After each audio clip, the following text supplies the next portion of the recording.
What's up, Coach? Welcome to another episode of Build with the CEO. We are in week 3 of Get More Clients Project. My name is Trevor. I'm your host, and I'm excited to be here. I'm privileged to be here and talk about, today is going to be one of my favorite topics to talk about, and that's going to be filling your program. Now, the title that we put around this was Nobody is Coming to Your Launch. And this is a very real reality for new coaches that don't have large audiences. No one is coming to your launch, meaning you're going to talk about this on the socials or everywhere, and you're not going to get much of a response. But that's okay. I'm going to give you a ton of strategies today where you can go and fill this thing by invitation. That's going to be the key thing I want you to take away from today is you're going to have to go out and invite people to this. You can't just announce it. You can't build it and they will come. We have to go out and invite people. Your program is going to be built one invitation at a time. I hope that you get to a point where you can make an announcement and you will be able to fill things. And you can get to that point. And there's a lot of coaches that are at that point, but the vast majority of people listening and participating in this are going to need to go after ground roots, guerrilla marketing, one invitation at a time. Okay. So up to this point, we should have our funnel built. We should have all our infrastructure built. We should have our marketing statement done. I had a number of people post in the Get More Clients, on the Get More Clients community, their marketing statement. I was able to give really good feedback. And so if you haven't posted your marketing statement in that portal, Jacob just dropped it in the chat. Thanks, Jacob. Make sure you do that. I think it's really helpful. It's good for me to be able to see what you have going on. And every single one, I've been able to give some feedback and ultimately make the statement better. That statement is really the core of everything, all of the marketing that we do. And if we get that statement right, everything else is going to become that much easier. So that's number one. Get that marketing statement in the community. Make sure you're using the getmoreclients.coachcatalyst.com page that we've built to help keep you organized as you're kind of ticking the boxes and filling everything out. If you're a little bit behind, that's okay. I'm going to give you the core things that you need to execute right away. And Susan just said that marketing statement is like birthing a child. I don't know what that's like. I was there when my wife did it, but yeah, it is hard. And that's why putting it into the community, I'm going to be able to give you some really good feedback on it and make it a little bit easier. So there is one thing that I want to add to that marketing statement that I left out last week that I think can be valuable in helping remove risk from the buying process. And that's what we call a guarantee, right? A guarantee. Most people offer a money back guarantee. You see it everywhere, a money back guarantee. If you're not satisfied, we'll give you your money back, whatever, right? I don't really think that's all that powerful. And so how I've really thought about coaching, right, is our job as coaches is to get someone a result. And in my mind, if I'm an expert and I've created a program and someone followed that program the way that I had built it and they didn't get the result, that's on me, not on the client. Right. And so, but I'm not really in the whole, I'll just give you your money back. That person wanted a result. So let's get them a result. So let's create a guarantee around results guarantee. And how I've come up with this, and I think this is a good framework to work on, is we have a very specific result in our marketing statement that we're going to help that person achieve. Now let's guarantee that result. And if they don't get that result, let's coach them for free until they do. We have the marketing statement, we have the result, we think we can get the client in that time frame. If they don't get it and they've executed, we can have that in our terms and conditions and our contracts and whatever, right? That if they don't, have a high enough compliance percentage or don't tick off their workouts or whatever those things are, right? You'll coach them for free until they get that result, right? That should be us as experts. You know how to get this person a result. And if they're doing the work, they should get that. So that's a really cool guarantee that you can add into this that removes all risk, right? The person is going to pay for the challenge. And if they don't get the results, you keep coaching them until they get that result. And that's going to be worth more than any refund or anything like that, right? Even if they don't get it in that time frame, you coach them for an extra week to get there, boom, they get it. They're guaranteed to go into the next piece because they understand that you care about them as a coach. And that means more than really anything. So I want you to think about a results guarantee and not a refund. And we're thinking about our guarantee. And I want you all to have one and even be able to talk about one when you are having calls with people.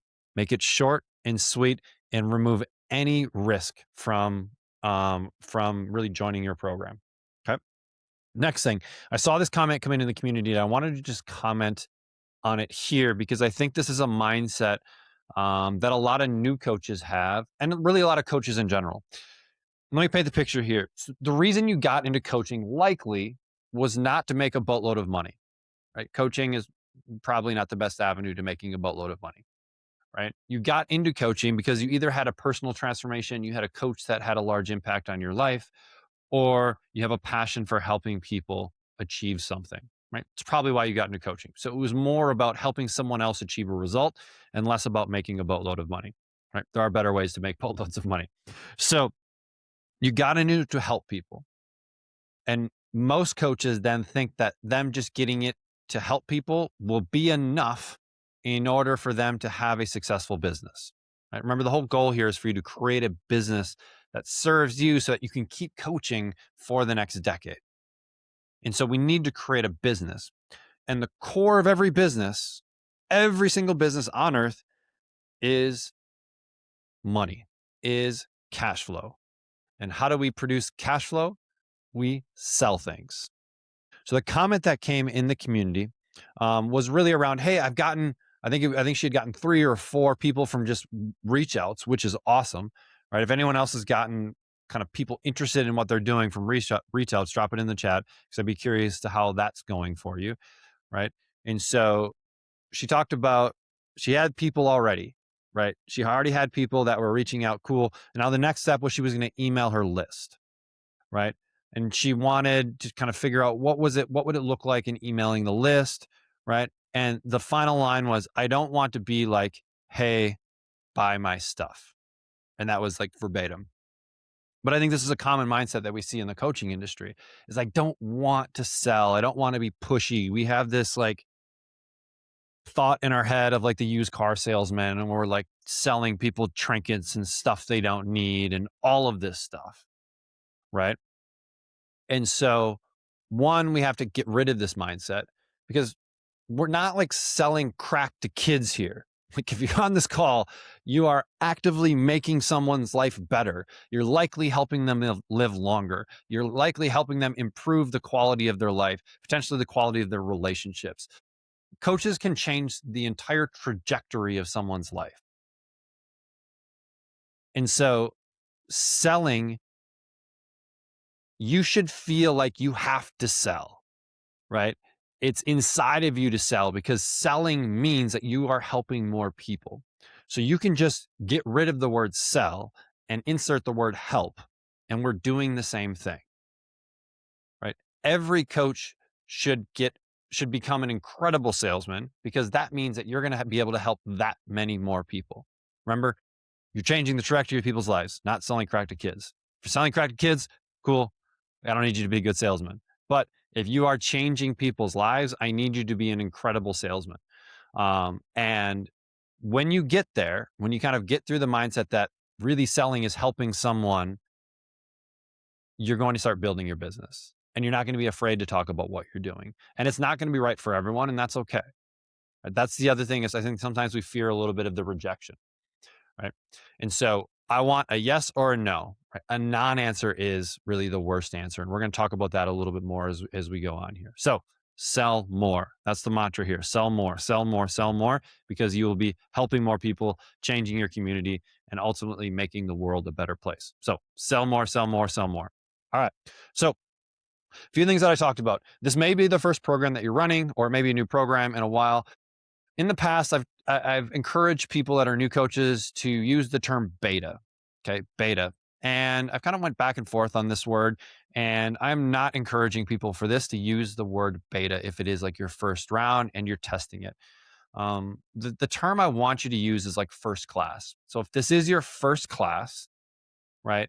The first time you've run something as a group or anytime you've launched a program, first class, it gives a little bit more, it feels a little higher class. It has some more perceived value to it.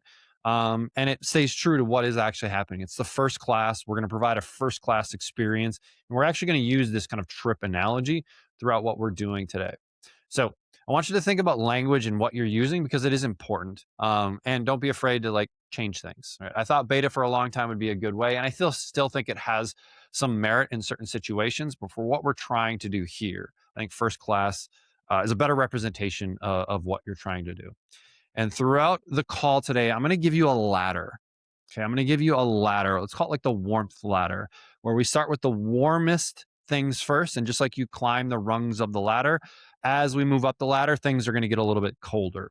And so when you are thinking about implementing the things that we talk about today, start at the lower rungs and then only move up to the next rung once you've exhausted the previous rung, because they get a little bit harder as we go up the rungs. They get a little bit colder. And the other thing I'm going to do for you today, because there are really two tracks here of coaches. We have some brick and mortar or hybrid type coaches, and then we also have some online only coaches. So I'm going to try and give examples for each domain, online only or brick and mortar. And then finally, we have to think about like our scoreboard. Your scoreboard for this particular program is how many conversations have I had? If the goal is 10 people in your program on September 11th, when it goes live, we likely have to have 25 to 40-ish conversations, right? 25 to 50% conversions from those conversations. I think I saw Kristen in the chat, and Kristen, I think she already has 3 people in it. She's had 5 conversations right there. You're already at like more than 50%. So you can expect to convert with really warm people that already know, like, and trust you, that kind of 25 to 50-ish%. Maybe it might be higher, but just know that like we need to have that many conversations. We should be shooting for 40 to 50 conversations over the next 2 weeks in order to fill this thing, right? And now remember the strategy. The strategy that we've given you so far is we have, hopefully it's open right now where people can register to win a full ride, which puts them on the wait list for your program. So we're getting people to raise their hand, no commitment yet. And one person that raised their hand is going to get a scholarship for the program. And it's not a raffle, it's a scholarship. You're going to choose the person that is the most deserving. So when you're talking about this in public, because you're running a scholarship, right? Someone is going to get it for free, right? That takes the income piece out of it completely. And so a good way to frame this when you're talking about it is not everyone can afford coaching. And so that's why you've done a scholarship, is so that someone that may not be able to afford coaching can tell you their story, tell you why they need this scholarship, why they want this scholarship. And then you're going to choose the one that's the most deserving. So that allows you to kind of widen your net a little bit with who you're talking to. But the scholarship wait list play is the initial play. And then we're going to open the doors. I believe it's like September 1, but don't quote me on those dates. We're going to open the doors to everybody. So our entire wait list, then you're going to pick a winner. Anyone that got second place is going to get a special second place prize. And then we're going to announce to everyone else, our list, and everywhere else we have audience, everywhere else where we have influence, that it's open and people can come in and buy and jump in. If you did put a cap on it, that's also a good tactic we can use around scarcity. Is maybe you're only bringing 10 people into this program, and then you can, in places where you're publicly displaying information, is, hey, we have 8 spots left, we have 6 spots left, we have 4 spots left, whatever that may be. We don't want to induce false scarcity here. So we don't want to say we're going to have 10 in and then we bring in 25, right? That's just, that ruins your reputation. But if you feel like 10 would be a great number, you would feel awesome about it, put that on it. And then you can always, if you fill at that 10, open it up for another 10 if you did have a lot of interest, but maybe do it kind of like a staggered a week or 2 after that. So let's get into all of the different plays here. Let's get into all the different plays that we can run. And you're going to start top down. Play number 1, this is our warmest, easiest one. And we're going to go all the way up to play number 7. And remember, we got 2 tracks. we have our online only track, and then we have our brick and mortar track. And I'm going to try and give you some examples throughout and things that have worked in our own businesses, things that I've seen that working in other coaching businesses. So let's kick it off with the first one. And we've actually already talked about this one. And this one is the guest list. Okay. My challenge to you, I believe it was in week 1, was to come up with a list of 20 people, 20 names that are going to get a one-to-one invitation, personal, not a BCC, not a blast, not anything like that, but a personal invitation to your program, right? They must fit the client, the perfect client. They must fit our marketing message, right? They must be interested in that. We need 20 of those people. If you have not done that yet, if you are behind, that is the first thing. Literally, cell phone, right? Email list, contacts in your community, right? Anywhere that you have influence, groups that you're part of. If you're part of a church, right? Those are people that so we just have to start getting creative here and come up with a list of 20 people that fit what we're trying to do, that we can essentially help, right? 20 people that we can help.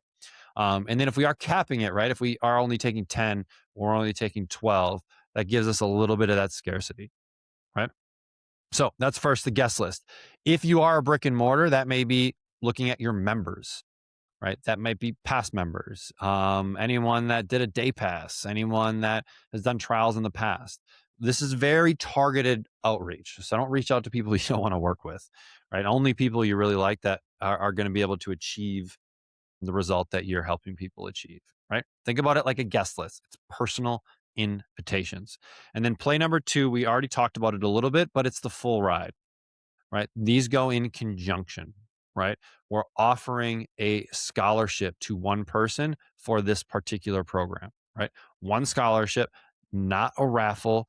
It's based on the application, right? This isn't like likes, shares, tags, any of those types of campaigns. It's literally an application, right? And anyone that joins the waitlist is automatically going to be applied to the raffle. So we're collecting their information. There's no downside for someone opting into this, right? They might win the program, right? They might win the program or get chosen, I should say, for the program, right? And then they'll have the option to either do it or not if they don't win.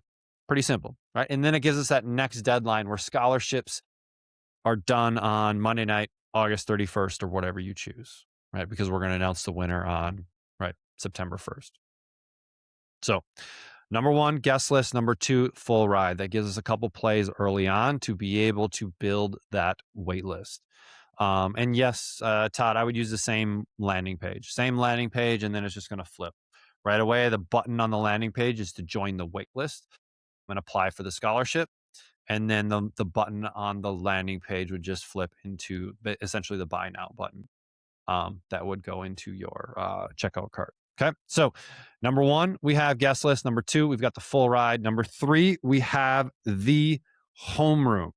Okay. So the homeroom for our brick and mortar folks, this is an announcement after every class, after every session. For our digital folks, it is a PS on every email that goes out. It's links in the bio, your email signature, community banners, anywhere where there is an audience that already knows, likes, and trusts you, right? These are the people that are potentially already buyers of something, or they're really, really, really warm, right? So easy one, brick and mortar. We've got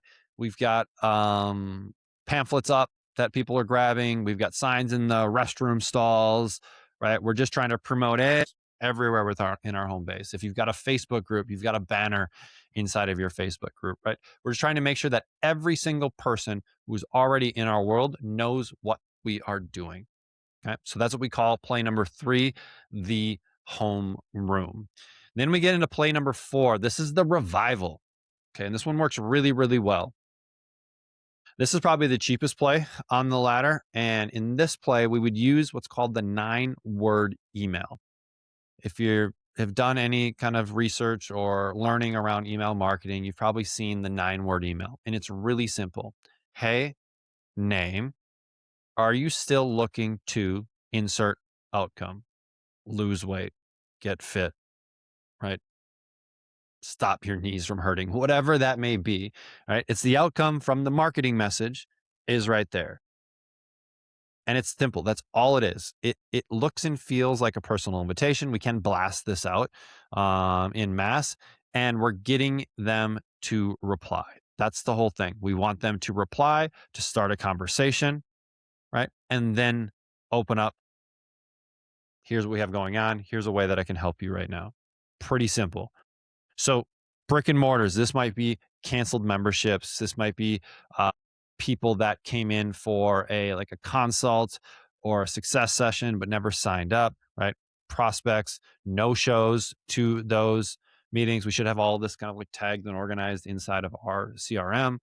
And then for our online folks, email list, an old email list, expired leads, ghosted DMs, any canceled people that have worked with you in the past, all of that stuff, right? Anyone that has worked with you, has expressed interest in working with you, and we give them this 9-word email. Hey, insert name, right? Are you still looking to lose weight or whatever that outcome is? Simple. We want to reply. Right. That's the goal. We want to reply. We have the conversation. And then if it makes sense, we let them know how we can help them, which is the program that we're running. Right. So that's play number 4, the revival. So we've got play number 1, guest list. Number 2, the full ride, offering the wait list and the scholarship. Number 3, we've got the homeroom. Everyone in our world knows what's going on. Number 4 is the revival. Now, number 5 is kind of like a booster. Okay. And we ran this a ton back in the day, and we still run it a fair amount in our brick and mortars. But this one we are calling the +1. How do we turn every person that raises their hand and says they're interested into 2? Right. So we want them to bring a friend. In the brick and mortar world, this is like bring a friend day, bring a friend week, right? Bring a friend to a charity workout. We're trying to go 1 degree away from the people that already know, like, and trust us. And this can be members too. Like someone that's already part of our program, they can bring a friend who isn't part of it and then do it with them. There's a couple reasons why this is really powerful. Number 1 is it provides social accountability.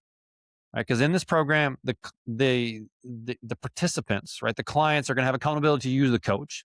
But if we can add a social component, accountability from a friend, a family member, something like that, they're actually going to get better results, right? So that adds the social accountability to them because they're going to be asking their friend or their family member how they're doing, and they're going to be checking in on each other along with you checking in with them.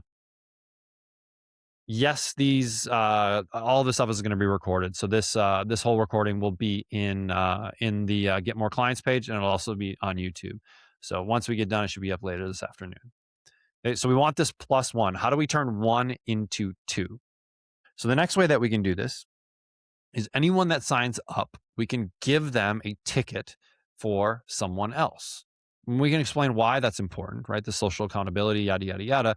But everyone that signs up, we can simply have the conversation with, hey, I have a free ticket for anyone that you want to bring along with you. And here's why we do this, because it helps you get better results. It provides social accountability, right? It helps us help more people, right? And if you wanted to split that with someone else, like split the registration, cool, that's good.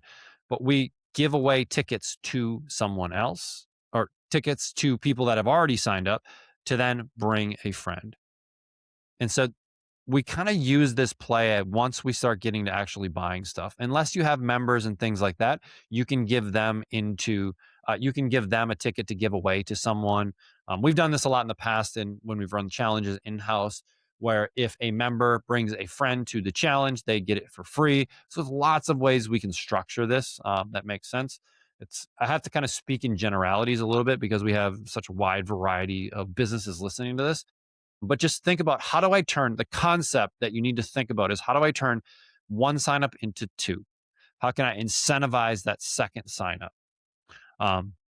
So that's the thought for play number 5 is the +1 thought. How do we turn 1 into 2? Number 6, and this is arguably my favorite. It's a little bit longer of a play. We need to have some relationships in place, but I call this the borrowed room. How do we borrow an audience from someone else? When we're just getting started, we likely don't have much of an audience outside of our personal network. And so how do we borrow the audience of someone that's already spent years building an audience that isn't a direct competitor? A really easy one here is if you are a nutrition, habit, lifestyle focused coach, you don't do a ton of fitness stuff, partnering with a fitness facility that just does fitness, right? So there's plenty of those around. Even think like a row house or a running club or things like that. How do you partner with them? They already have the audience, they already have the people, and then you provide value to their people for this program, right? They run this program, and then now they're in your world and you move them into a coaching program after this program. Because remember, this is phase one of a multi-step program, right? Phase one of a multi-step program. This isn't just a challenge. We're not running challenges here. We're not building a challenge business. This is basically the on-ramp, right? The bridge to our main program.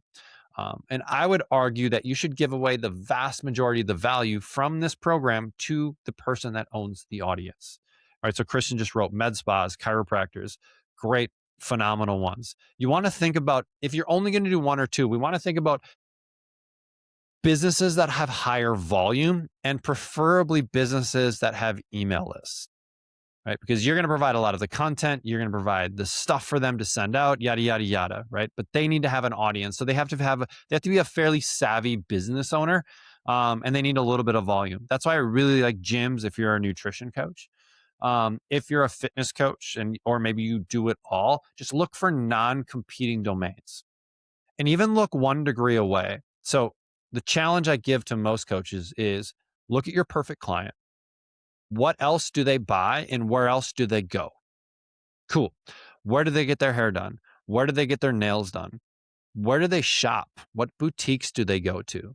And you can start to kind of brainstorm and figure out where else your perfect client spends money. And then the next piece is, do I have a relationship with any of these influencers, owners, right? The people that own the audience. So first, where do my people spend money and where do they spend their time? And then B, do I have any connection, right? Because we're going to need to move quickly here. So we're going to need a connection and we can't spend 2 or 3 months kind of building rapport and that kind of stuff. We need to have a direct connection. And likely you do. Current clients, your own network, where do you go? All of those things can be connections. But then the one thing to think about is how do you make it a win for that person that owns the audience? And not even a win. How do they win way more than you? How do they get way more value out of it than you? It could be monetary. I'm going to give away 75% of the proceeds. If they're not really monetary interested or not money interested, it might be a status thing. Could you donate to a charity of their choosing, right? Or if they're part of a charity.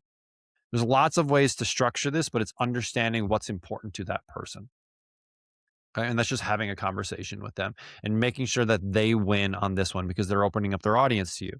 And if they win, they're going to want to do that over and over and over again because their audience will continue to grow, right? And you'll be able to come back to this well over and over and over again. So I've given some examples of businesses, but there's also groups, right? Social groups, chamber of commerces, like BNI groups, like moms clubs, lions clubs, Rotary. Again, it comes back to who is my perfect client? What problem am I solving?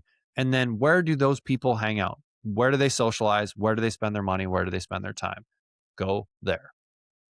Online, this could be like Facebook groups to be able to come in there if you know the owner of a group, right? Or it could be someone else's list or someone else's following and you do a partnership. Remember, don't just think in the health and fitness space. What else do they buy? Fashion is a really easy one. Beauty is a really easy one to connect with. We did a partnership with a local boutique, and this was probably, I don't know, a few years back, where we did a jeans challenge. And if they dropped a dress size or a jean size, we basically included a free pair of jeans in the registration fee for this particular challenge. And then we partnered with a local boutique. They were going to go to the boutique and get their jeans at the boutique. The boutique and us split the cost of the jeans, and we included it in the registration. And now the boutique got all of these people that were part of the challenge in their boutique and shopping and trying on jeans. And we brought wine and we had a great time. Everybody had a great time. And so it was a win for everybody. And then we cross promoted that particular challenge. So there's lots of examples here Lots and lots and lots and lots of examples. But let me give you one more. How do you provide value to their audience?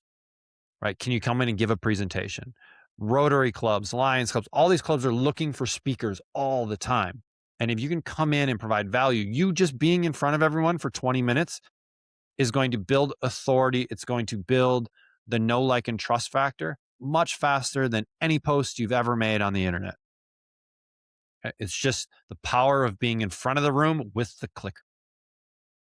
So, where can you find some local stages? And I use stages loosely, right? Stages just means in front of people providing value. And then we have the offer into your scholarship. Hey, we're giving away a scholarship, right? Where we're giving a complete full ride package to our program XYZ. If you're interested, put your name on this list. You can do the QR code thing if it is a big group, but I kind of like the piece of paper right there. Write it down: name, phone number, all of those things, right? And you go from there. So there's lots of ways. The borrowed room is probably one of my favorite. Arguably, it should be up a little higher on here, but the reason it's play number 6 is because it takes a little bit of work and takes a little bit of time to execute it. But that can be one of the fastest ways to build a business. And if you are an established business, it works just the same. Sometimes we forget about these kind of old tricks as you become a little bit more established. So maybe this is a good one to resurrect and execute. Okay. Again, on the online, it could be an IG collab or some adjacent practitioner, things like that, podcast guest spot, things like that. But honestly, I think brick and mortar, not brick and mortar here, but like offline here is going to be the fastest. But a guest training in someone else's community or something like that can work well too. So drop any questions you have in the chat. Happy to talk about some of this stuff at the end. The last one is what I call the secret knock. And now we get into actual content. We get into posting, right? And it's really around 3 posts, give or take, naming the problem, and then each of them ending with, the comment ready or comment results or whatever we want to get someone to raise their hand. And then the other thing from these posts, and this is something a lot of people forget about, is people are going to like it, but they're not going to comment. Anyone that likes it, we open it up and we send them a private DM and we thank them for liking our post. And then we ask them if we can be really of any help if they're looking for help, right? And so basically 3 posts throughout. It doesn't necessarily need to be 3 posts in one day, but we want at least 3 posts where we're going to kind of seed a few different things. So we start with the myth and then the receipt and then the countdown. So I'll give you an example here. So the myth is the first one. You don't have a willpower problem. Willpower got you through Monday, meal prep Tuesday, and disappeared somewhere around Thursday's 8 p.m. pantry raid. That's not a character flaw. That's what happens when a plan has no follow-up built in. The fix isn't more discipline.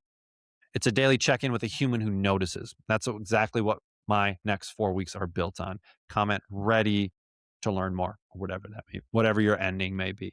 Right. But it's the myth. I think I just need more willpower, but it's really not a discipline thing. You're disciplined. You display that in other areas of your life. Here's why you're not succeeding. Right. And so you got to kind of put that in for what your specific perfect client is looking for. So the receipt is the second one. A client said something last month I can't stop thinking about. I have a closet full of clothes I'm waiting to fit back into, and every Monday I start over. 4 weeks later, the restart stops. Not because the plan was magic, but because someone was in her corner every single day. If the Monday restart cycle sounds familiar, my next group starts September 11th. Comment ready. Right. And the last one, the countdown, September 11th, 10 spots only, daily check-ins, me in your corner for 4 weeks. I built this for XYZ person who is done trying to do it alone. And this first class gets more direct access to me than any group after it ever will. If that's your fall, comment ready. Right? We're basically just making an announcement on what we're doing. Hey, I've just created a program for XYZ person that achieves XYZ result. If you're interested in learning more, comment ready. Whatever that may be, right? We're going to use that. If you have any social media following, you can definitely use that. If we have a ton of social media following, we can hammer this a lot more. But what I find is coaches think that because I have a virtual business means I need to market virtually. And that's just not necessarily the fastest way to the results. Offline, guerrilla, shaking hands, kissing babies is a way faster way to build a program than making posts on the internet. Because again, even just your followers, right? Only a small percentage of them actually see your stuff. So there's 3 there. I put it at play number 7. I hope you don't even need to get there, but you can use it, but don't feel like that is your only way to execute this. Okay. We don't have to just win people from the internet. There's a better way to do this. And then everyone that comments on that post, right, we're going to send them a DM. This is all manual. We don't need to automate any of this. It doesn't need to be anything fancy, right? Just have conversations with humans and show them how you can help them, and then make the offer, make the ask, right? And then they have the right to say yes or say no. And if they say no, awesome. In the sales world, right, a non-answer is the worst thing possible. As a salesperson, I want to know yes or no. And they obviously I'd like more yeses, but a no is just fine, because now I don't need to spend my time with that person. But maybe, or I'm going to think about it, right? We're going to keep following up, right? The money is in the follow up until someone says no. Cool. Thanks for letting me know. If I can support you at all in the future, I'm here for you, right?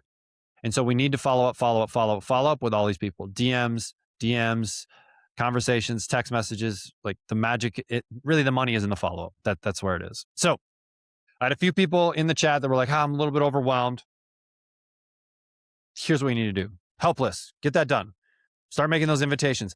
And honestly, you don't even need a funnel. Like, you don't even need a funnel. Jacob and I were talking about this later. You don't even need a funnel at this point. If you're a brand new coach and you're trying to get 5 people into this, you don't even need a funnel. Just have the conversation. You could have a Google Doc that just here explains what you're doing that you could send people.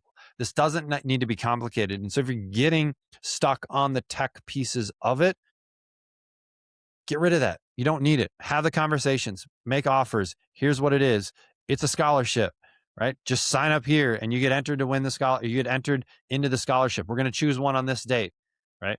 Anyone that doesn't win is going to get second prize, and we're going to have that follow up, right? We don't need to have tens of thousands of conversations. We don't need all of these automations. For people that are using Growth Catalyst, you're typically a little bit further along in your business than others. And so then automations can be very valuable, right? Because we're going at a little bit more scale. But if we're just getting started, we can low tech this. We can low tech our way to 5 to 10 clients. We absolutely can. Now, your homework is on the Get More Clients page. Remember, the address for that one is getmoreclients.coachcatalyst.com.